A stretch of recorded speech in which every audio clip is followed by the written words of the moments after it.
Apparently Newsmax has realized that they've got a bit of an image problem. And of course, that was on full display recently when their White House correspondent Emerald Robinson got herself banned permanently from Twitter for spouting all kinds of ridiculous nonsense about the COVID-19 vaccine somehow being linked to Satan and bioluminescent trackers, and Twitter finally said, you know what, that's enough. And Newsmax, by the way, also said, you know what, Emerald, that's enough. Of course, it also didn't help that in the week that followed, one of their main hosts, Eric Bolling, had a complete meltdown on the air and challenged the Muppets to a debate. So the executives at Newsmax realized, you know what? We're kind of a joke. You know, nobody takes us seriously as a real news network. Of course, we've got our crazy fringe base that loves the conspiracy theories and cancel culture BS. We shoot at them every day. But you can't grow with that. And that's what Newsmax has realized. There's no room for growth if you're just going to be crazy. So what they decided to do was they reached out and they started hiring real news people.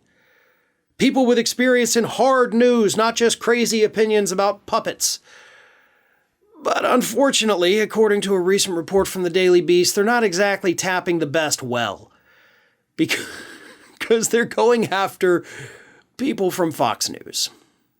They're taking producers from Fox News. They're taking a former Fox News host, James Rosen, who, much like Eric Bolling, was let go from the network several years ago after complaints of sexual harassment came up, so they got rid of Rosen.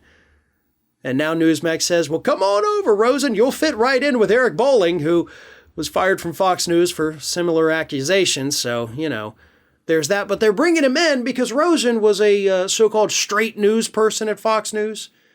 And, of course, they're taking some of the producers from Fox News who worked on real news that the network does, 20 seconds a day.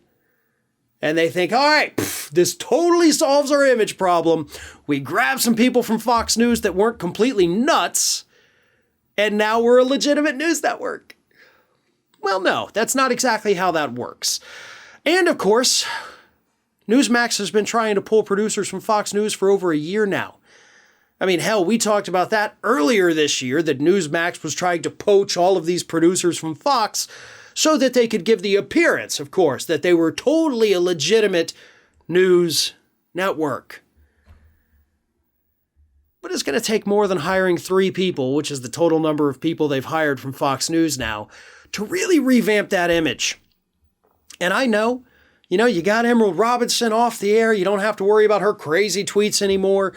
But you still got people like Eric Bolling, who is, I'm assuming, still waiting for Big Bird to get back with him about whether or not they're going to have a debate.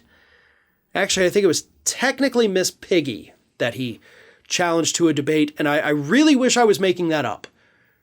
Honestly, never thought I'd have to sit here and even say the name Miss Piggy while the camera is rolling, but here we are.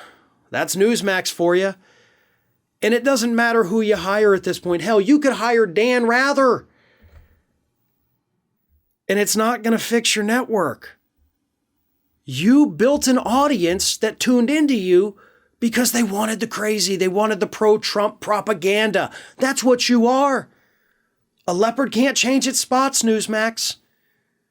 And you have drawn these spots on yourself. Not even drawn them. You've tattooed them on you. This is who you are. You are a propaganda network. Hiring a couple people who couldn't hack it over at Fox News isn't gonna change that.